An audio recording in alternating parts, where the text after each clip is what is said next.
सभी साथियों को जय हिंद, जय भारत। तो आज हम स्टार्ट करते हैं पाठ 11 स्वतंत्र भारत की चुनौतियां एवं विकास। मतलब भारत जब आज़ाद हुआ था उस समय भारत को क्या क्या चुनौतियां करनी पड़ी और क्या क्या विकास किए। तो आइए समझते हैं। सन 15 अगस्त 1947 को भारत स्वतंत्र हो गया था। हालांकि अब सभी लोग जानते हैं 15 अगस्त 1947 को क्या हुआ था, हमारा भारत देश आजाद हुआ था। 14 अगस्त की मध्यरात्रि में जवाहरलाल नेहरू ने संविधान सभा को अपने एक ऐतिहासिक भाषण में कहा कि रात को 12 बजे जब पूरा विश्व सो रहा था तब भारत जीवन और स्वाधीनता की ओर अग्रसर है। पंडित जवाहरलाल नेहरू जी ने अपने एक भाषण में कहा था, संविधान सभा का एक भाषण हुआ था, उस भाषण में उन्होंने कहा था जब पूरा भारत सो रहा था, जब पूरा विश्व सो रहा था तो तब भारत अपनी स्वाधीनता की ओर अग्रसर है। आइए समझते हैं। भारत की करोड़ों जनता का सपना अब सच हो चुका था। भारत की जो करोड़ों जनता थी उसका सपना क्या हो गया था, सच हो गया था कि भारत आजाद हो गया था। किंतु स्वतंत्र भारत के सामने अनेक समस्याएं और चुनौतियां थी। अब स्वतंत्र भारत की तकनीक समस्या क्या क्या थी। जब भारत आजाद हुआ था तो उस समय कौन सी समस्याओं का सामना करना पड़ा भारत को, उन्हें समझते हैं। तो जब भारत और पाकिस्तान का विभाजन हुआ था उस समय बहुत से लोग जो थे वो पाकिस्तान से भारत आए और भारत से पाकिस्तान बहुत से लोग गए। देश के विभाजन के बाद पाकिस्तान में हुए सांप्रदायिक दंगों के कारण पाकिस्तान से भारत आए लगभग 75,000 हिंदू, सिख और मुसलमान शरणार्थी भाइयों को बसने की समस्या थी। मतलब जब देश का विभाजन हुआ था उस समय जो पाकिस्तान में कुछ व्यक्ति थे तो लगभग उसमें से 75,000 लोग जो थे वह मुसलमान, हिंदू, सिख जो शरणार्थी थे वो भारत आए पाकिस्तान छोड़कर। और इधर भारत में करोड़ों रुपए खर्च करके इन शरणार्थियों को बचाया, शरणार्थियों को बने हुए मकान एवं भूमि दी। और भारत ने क्या किया, जो पाकिस्तान से लोग आए थे विभाजन के बाद तो उन्हें क्या किया, उन्हें रहने के लिए मकान दिए, जमीनें दी। दूसरा, देशी रियासतों का भारतीय संघ में विलय। जब देश आजाद हुआ था तो उस समय भारत के 552 देशी रियासत, मतलब भारत 562 छोटे छोटे टुकड़ों में था। यदि देशी रियासतें भारत में न मिली होती तो देश कई टुकड़ों में बंट जाता और आपस में ही हम लोग लड़ते रहते। निदान, उस समय हमारे उप प्रधानमंत्री व गृह मंत्री सरदार वल्लभ भाई पटेल ने बड़ी ही सूझबूझ से अधिकांश रियासतों को भारत में मिला लिया। इसकी सूझबूझ के कारण उन्हें लौह पुरुष कहा जाता है। और जो हमारे उप प्रधानमंत्री थे सरदार वल्लभ भाई पटेल, तो उन्होंने क्या किया, अपनी सूझबूझ से 562 देशी रियासतों क्या किया, भारत में मिला लिया, इसीलिए उन्हें लौह पुरुष कहा जाता है। तीसरा, पाकिस्तान का भारत में आक्रमण। स्वतंत्रता के तुरंत बाद ही पाकिस्तान के जो कबीले थे उन्होंने कश्मीर पर क्या बोल दिया था, हमला बोल दिया था और लगभग कश्मीर का 1/3 भाग कब्जा कर लिया। कश्मीर के महाराजा ने भारत में सम्मिलित होने की फिर अपील की। पहले क्या था कि कश्मीर का जो राजा था भारत में सम्मिलित नहीं होना चाहता। जब देखा कि पाकिस्तान के कबीलों ने क्या किया, कश्मीर पर आक्रमण कर दिया, तो फिर उस राजा ने क्या किया, भारत में सम्मिलित होने की अपील की।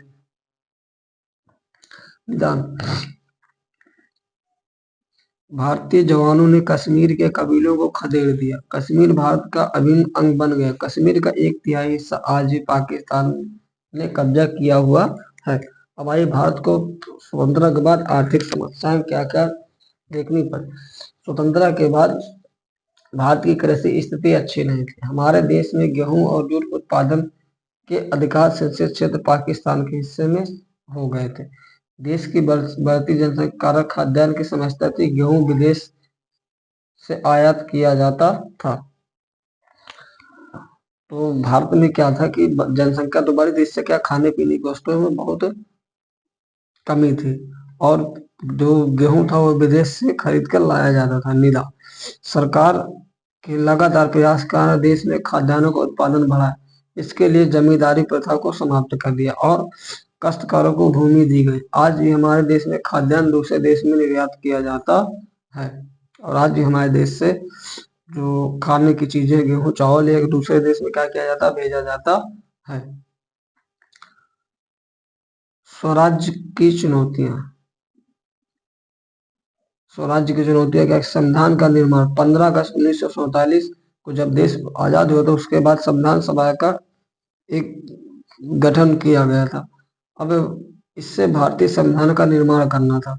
भारतीय संविधान 26 नवंबर 1949 ईस्वी में बनकर तैयार हो गया था, जिसे 26 जनवरी 1950 ईस्वी में लागू कर दिया गया। इसके लागू होने के साथ ही भारत गणतंत्र देश हो गया। इसी कारण हम प्रत्येक वर्ष 26 जनवरी को गणतंत्र दिवस मनाते हैं।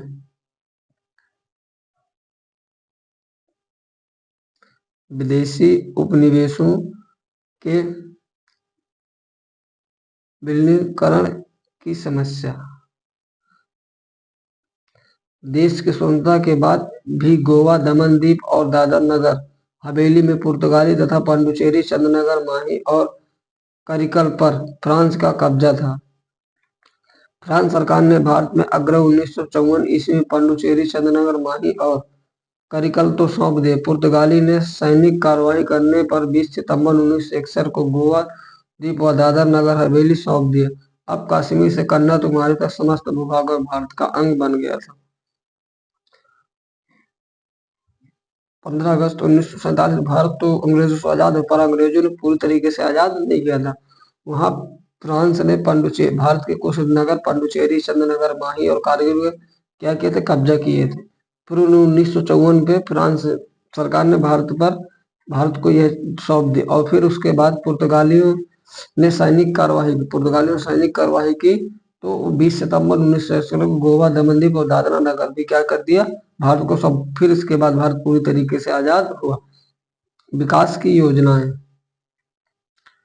विकास की योजनाएं क्या क्या थी, आइए समझते हैं।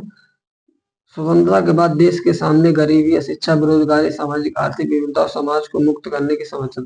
भारत तो आजाद हो गया था, पर उस समय क्या थी, गरीबी, और भारत के लोग अशिक्षित थे, बेरोजगार थे। उसमें सामाजिक कुरीतियां भी थी।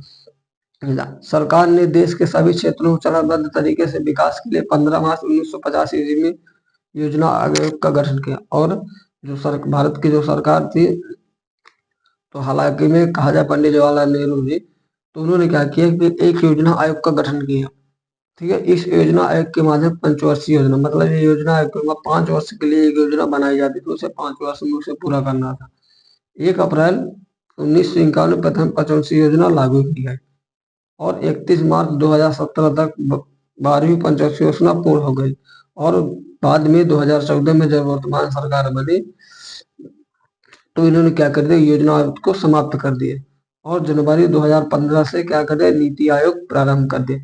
इस आयोग के माध्यम से देश के विकास योजना को रूपरेखा तैयार की जा रही है, और इस योजना आयोग के माध्यम से देश के विकास के लिए योजना अभी रूपरेखा तैयार की जा रही है। आइए अब समझते बहुविकल्पी। भारत स्वतंत्र कब हुआ था? 15 अगस्त 1947। प्रथम पंचवर्षीय योजना लागू की गई थी 1 अप्रैल 1951 में। तो चलिए आज की क्लास यहीं तक। आज हमारा अब इतिहास पूरी तरीके से समाप्त हो गया है। अब हम नेक्स्ट क्लास स्टार्ट करेंगे साइंस की। तो सभी साथियों को जय हिंद, जय भारत। वीडियो अच्छी लगी हो तो लाइक कमेंट जरूर करें, और चैनल को सब्सक्राइब करना ना भूलें। जय हिंद, जय भारत।